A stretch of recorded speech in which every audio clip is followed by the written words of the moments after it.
The first commandment, Beresheet Barah Elokim, in the beginning the Creator created, is the first mitzvah, commandment, the root and foundation of everything, and it is called fear of the Creator, or Reshit beginning, as it is written, fear of the Creator is the beginning of wisdom. Fear of the Creator is the beginning of wisdom, for this fear is called the beginning, and it is the gate that leads to faith. And the whole world is based on this mitzvah. It is difficult to understand why fear is called the beginning and why it precedes wisdom and faith.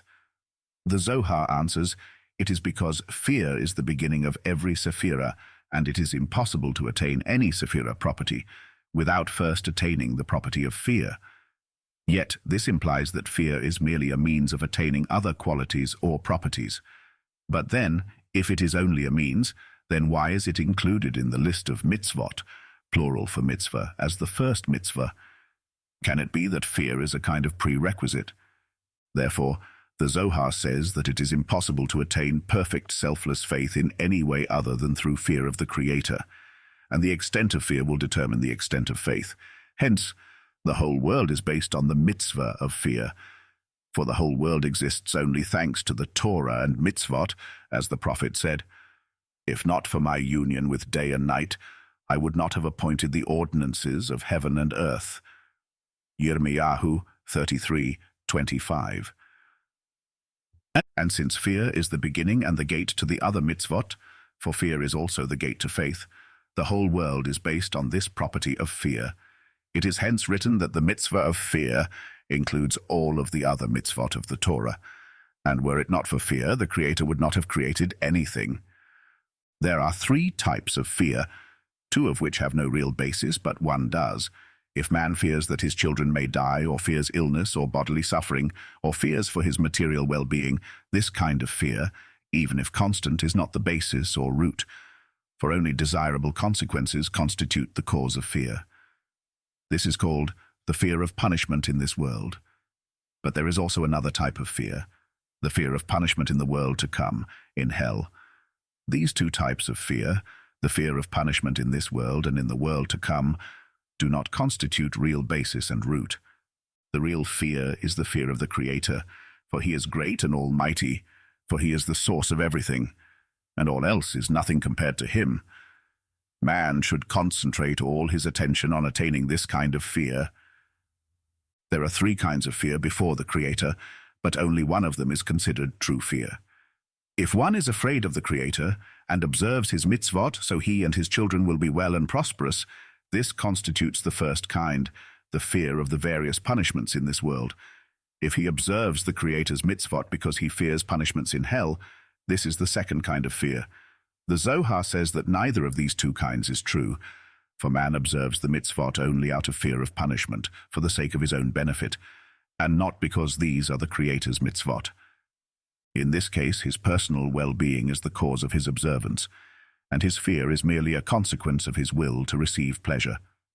Rather, true fear must stem from the Creator's greatness and omnipotence, for He rules over all and is the source of everything. All the worlds emerge from Him, and His deeds testify to His greatness, and all that He created is nothing compared to Him, for it adds nothing to Him. Thus, we can plainly see that there is no difference in action. One observes out of the first or second kinds of fear, while the other observes out of the third kind.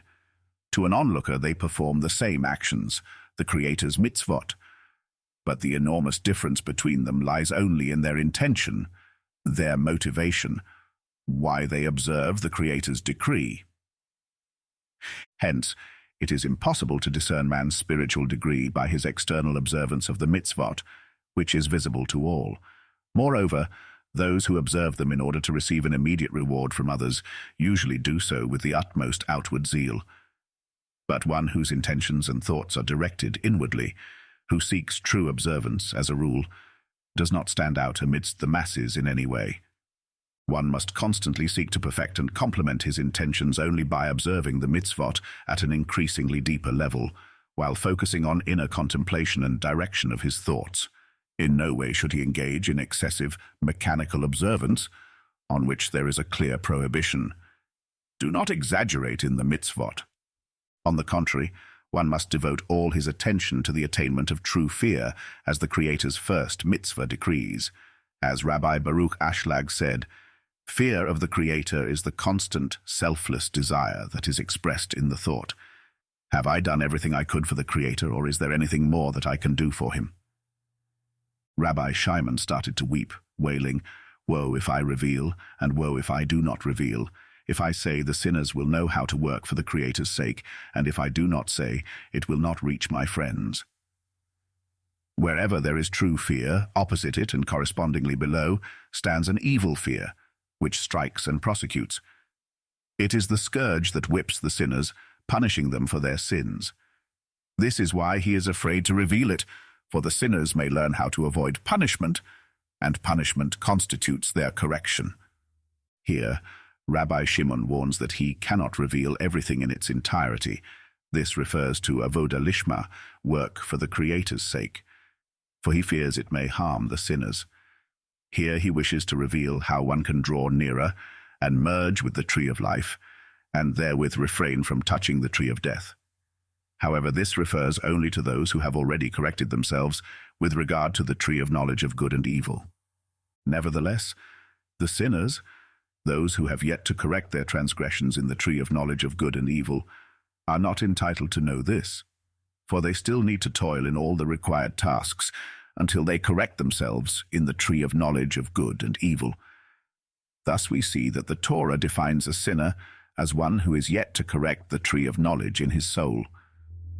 The prohibition on revealing the true essence of the work for the Creator's sake is based on the words of the Torah, "Behold, Adam has become as one of us in knowledge of good and evil, and now lest he put forth his hand, and take also of the tree of life, and eat and live forever." Beresheet 3:22. After Adam's sin in the tree of knowledge, the Creator banished him from the Garden of Eden to prevent Adam from connecting to the tree of life and gaining eternal life. This is because then, what he corrupted in the tree of knowledge would remain uncorrected. Therefore, to let only the righteous know this wisdom, Rabbi Shimon reveals it by way of allusion. But he who fears the punishment by whippings, the true fear of the Creator, cannot descend upon him. Instead, evil fear overtakes him in the form of fearing punishment by whipping. Therefore, the place that is named fear of the Creator is called the beginning of knowledge. This is why this mitzvah is included here, and it is the foundation and source of all the other mitzvot of the Torah. And whoever observes the mitzvah of fear of the Creator thereby observes all the others. But he who does not observe the mitzvah of fear of the Creator does not observe the other mitzvot of the Torah, for this mitzvah constitutes the foundation for all the others.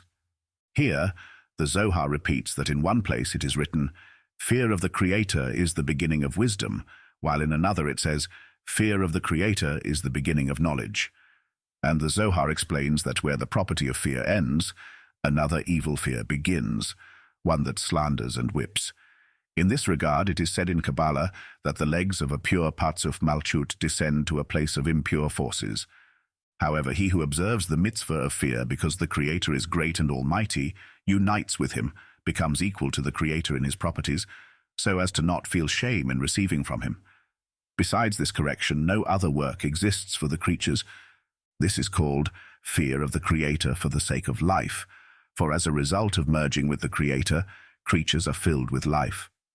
Otherwise, they fall under the power of the restriction, as Tzimtzum Aleph, first restriction, restricted the reception of light in egoistic desires. Such a kli, desire, becomes a cause of death, for it is an empty place devoid of light.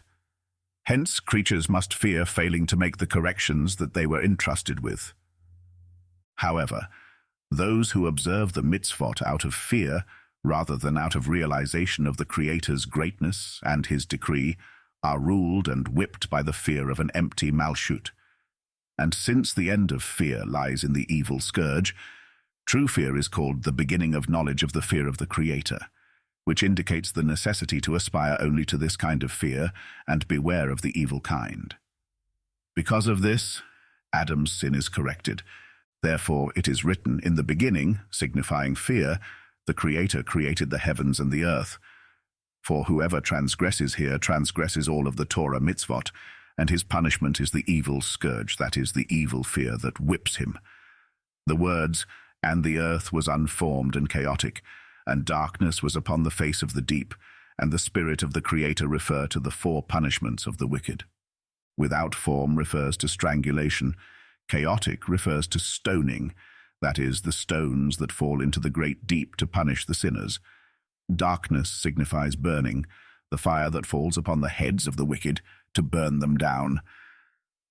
The Spirit of the Creator refers to beheading, those who observe the mitzvah of fear before the Creator, not because such is his decree, but because they are afraid of punishment, fall into the impure force's trap, called without form. As a result, they are lost, having no understanding of the Creator's thoughts and deeds. And this impure force is defined as a rope on man's neck, blocking the inflow of pure, holy air to his soul and preventing him from gaining life. And to the extent of man's ignorance, the impure force strangulates him. And when he is caught in the impure force's noose tightening around his neck, it has the power to control man at its will, to stone, burn, or behead him. Stoning means that impure thoughts befall his head with desired pleasures, thus pulling him down into the deep. There they punish him with darkness, burning, and the impure force turns him on fierce fire until it burns all the pure life force out of him. The Spirit of the Creator means beheading, for the scorching wind, ruach se'ara, is a flaming sword, punishment for whoever does not observe the Torah and mitzvot that are mentioned after the mitzvah of fear, called foundation, as it includes all the mitzvot. This is because after the word Beresheet, beginning, which signifies fear, it is written without form, chaos, darkness, and spirit, in all the 4 penalties of death.